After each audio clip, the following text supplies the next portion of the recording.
حضور صلی اللہ علیہ وآلہ وسلم کا تھوڑا سا اخلاق آپ کو بتاتا ہوں۔ حضور علیہ السلام کا اخلاق مبارک کیا تھا؟ حضور علیہ السلام ایک بار راستے میں جا رہے تھے تو ایک صحابی سے حضور علیہ السلام کی ملاقات ہوئی، تو اس صحابی نے آپ صلی اللہ علیہ وسلم کی خدمت میں 2 مسواکیں پیش کیں، تو حضور علیہ السلام نے ان کو بخوشی قبول کر لیا۔ تو ان 2 مسواکوں میں سے ایک مسواک جو ہے وہ بالکل سیدھی تھی اور دوسری مسواک جو ہے وہ تھوڑی ٹیڑھی تھی۔ تو حضور علیہ السلام نے جو سیدھی مسواک تھی وہ اپنے ساتھی کو دے دی اور جو ٹیڑھی تھی وہ اپنے لیے رکھ لی۔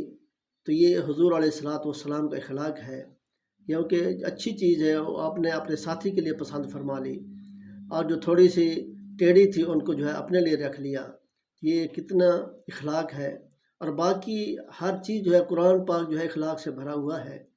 تو ہم بھی ایسے اخلاق جو ہے ایک دوسرے کو برتائیں اور اخلاق اپنے اچھے کریں، تو اسی میں جو ہے حضور علیہ السلام خوش ہوں گے، اور جب حضور علیہ السلام خوش ہوں گے تو اللہ بھی خوش ہوگا۔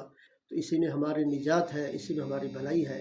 دعا ہے اللہ تعالیٰ ہم سب کو اچھے اخلاق جو ہے بنانے کی توفیق عطا فرمائے۔